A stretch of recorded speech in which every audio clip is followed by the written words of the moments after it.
자, 이 앞에 두 개의 수류탄 모양의 바틀이 있습니다. 뭔지 아시죠?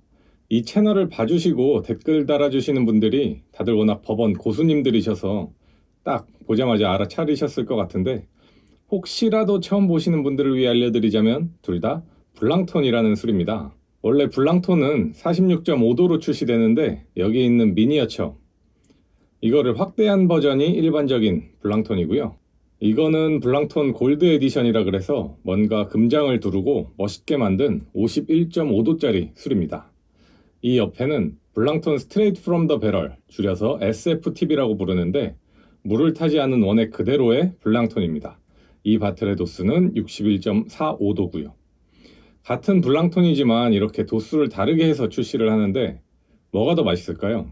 법원에서는 도수가 깡패다라는 말이 있는 것처럼 도수가 가장 높은 이 SFTB가 제일 맛있을 거라고 생각하실 텐데, 제가 친구들하고 함께 먹어본 결과 의외로 이 블랑톤 골드 에디션을 SFTB보다 더 맛있다고 하는 경우가 있었습니다.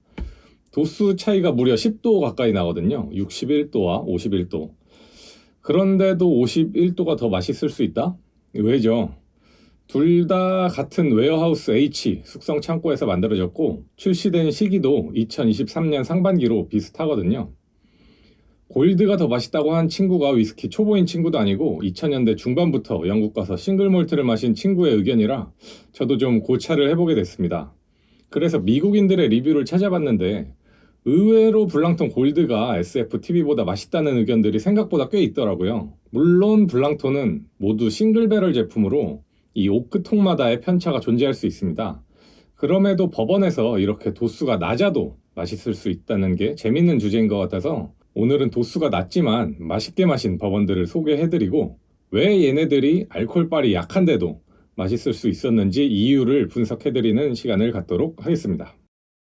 오늘 소개해드릴 법원은 모두 40도대에서 골랐고요. 그러니까 50도가 안 되는 법원들이죠.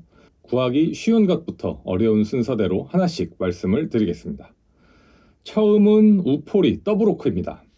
이 우드포드 리저브 더블오크는 제 기억에 코로나 전까지만 하더라도 제주 특산물로 제주 면세점에서 아벨라와 아브나흐와 함께 이 우포리 더블오크를 많이 찾으셨던 걸로 기억하는데, 이제는 워낙 위스키 붐이 불고 다양한 술들이 소개가 되니까 조금 밀린 감이 없지 않아 있죠. 그래도 맛있습니다. 전 법원 입문자들에게 추천할 만한 술로 항상 꼽는 것 중에 하나인데, 다만 조금 아쉬운 부분 하나는 너무 바닐라 맛만 강하다는 건데요. 그러니까 입문자들에게 법원의 바닐라 맛이 무엇인지 아주 직관적으로 보여줄 수 있는 술이죠. 복합적인 맛을 원하시면 조금 아쉬울 수도 있습니다.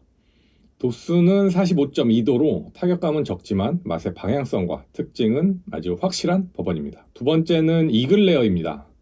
입문 3대장 중 하나인 버팔로 트레이스를 10년 이상 숙성한 제품이라고 보시면 되는데, 이게 미국에서는 정말 인기가 많은 제품이거든요. 맛도 맛이지만 뭔가 이 독수리의 간지 이런 요소도 미국인들의 감정을 자극하는 것 같고요. 한국에서는 뭐 그렇게 어렵지 않게 살 수 있죠. 이글레어는 싱글 배럴 제품이고요.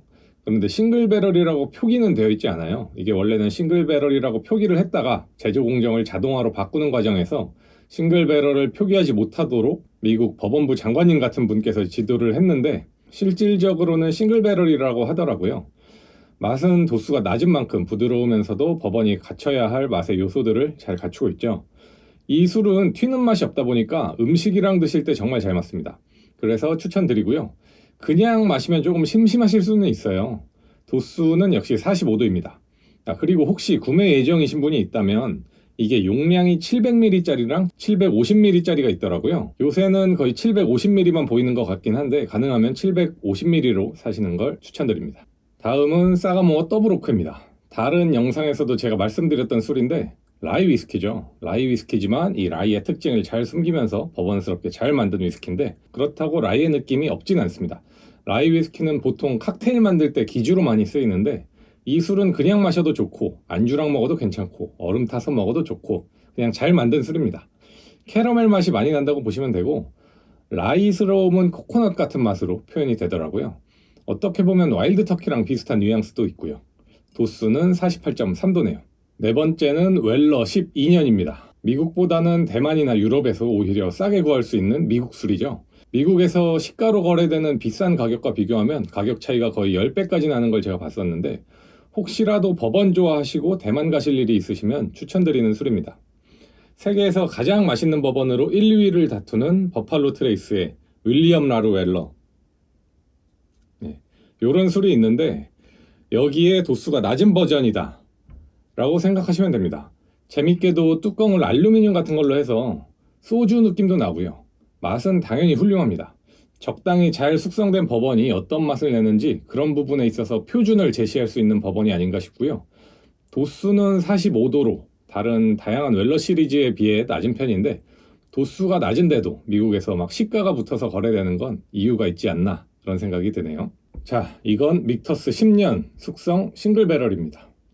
믹터스에서 이 병 모양으로 10년 싱글 배럴 라이와 버번을 이제 거의 매해 출시하는데 어떤 해에는 버번이 더 맛있고 어떤 해에는 라이가 더 맛있고 평가가 엇갈리더라고요. 최근엔 버번이 조금 더 좋은 평가를 받고 있긴 한데 예전에는 도수가 너무 낮아서 돈값 못한다 이런 얘기도 버번이 많이 들었었거든요. 그에 비해 라이는 좀 꾸준하게 어느 정도 맛을 보장해주는 느낌이 있습니다. 어쨌든 이 바틀은 믹터스 10년 싱글 배럴 라이 위스키고요. 라이 위스키지만 아마 라이의 함유량은 51%로 딱 맞춘 걸로 알고 있어요. 그렇다고 버번과 유사한 맛이 나냐 하면 그건 또 아니고요. 이 믹터스 싱글 배럴 위스키만의 특징이 딱 잘 살아있는 게 장점이라고 생각을 하는데 젖은 가죽과 시가향, 그리고 견과류 볶거나 구울 때 나는 향, 그리고 설탕에 과일 졸일 때 나는 향, 이런 것들이 특색 있고 굉장히 잘 복합적으로 이루어져서 46.4도의 낮은 도수임에도 엄청난 매력을 갖고 있는 술입니다. 다음은 위도우 제인 데케던스입니다. 위도우 제인 10년이라는 술은 버번에 관심 있으시면 지나가다 아마 보셨을 것 같은데 이 데케던스는 그 술을 가지고 다른 오크통에 피니쉬 작업을 한 번 더 거친 술이거든요. 그 다른 오크통의 정체가 바로 메이플 시럽 통입니다. 재밌는 게 메이플 시럽을 만드는 회사에서는 버번통에 추가로 숙성한 메이플 시럽을 또 팔더라고요. 서로 오크통을 이렇게 교환해가며 장사를 하고 있는 것 같은데 그 메이플 시럽도 기회가 되면 좀 먹어보고 싶네요. 어쨌든 얘도 맛있습니다. 시나몬 향과 메이플 향이 기가 막히게 조화를 이루는데 막 엄청 달지도 않고 적당히 달달하고요. 도수는 45.5도고 아마 얘도 매년 배치를 바꿔가며 출시하고 있는 걸로 알고 있습니다. 마지막은 하이웨스트의 숨겨진 보물 브라이입니다. 미국 내에서도 굉장히 한정적인 지역에서만 판매를 해서 구하기 힘든 술인데 전 여행 갔다가 우연히 득템을 했고요. 이름에서 보듯이 버번과 라이를 블렌딩한 술이죠. 버번과 라이 모두 10년 이상의 원액이 들어갔고 아마도 MGP에서 가져온 원액이지 않을까 추측을 하고 있습니다. 버번도 아니고 라이도 아닌데 버번의 맛있는 부분, 라이의 맛있는 부분 기가 막히게 잘 느낄 수 있고 도수는 46도, 타격감은 적지만 입안에서의 바디감도 굉장히 특색이 있어서 제가 좋아하는 술입니다. 제가 라이 위스키를 좋아하는 편이 아니거든요. 휘슬피그 라이 같은 술은 정말 제 취향과 거리가 먼데 지금 오늘 말씀드린 리스트에는 라이 위스키가 꽤 들어가 있죠. 아마도 낮은 도수가 라이 위스키의 특징을 많이 상쇄시켜줘서 그런 것 같기도 합니다. 그래서 이렇게 40도대 저도수이면서도 맛있는 술들 리스트를 정리하다 보니까 한 가지 특징이 보이더라고요. 혹시 눈치채셨나요? 네, 바로 오크통에 있습니다. 위스키의 맛에서 오크통이 차지하는 비율이 뭐 70%다, 90%다 이런 얘기가 많은데 제가 말씀드린 술들이 다 10년 이상의 고숙성 술 아니면 더블오크처럼 피니쉬 작업을 거친 술이거든요.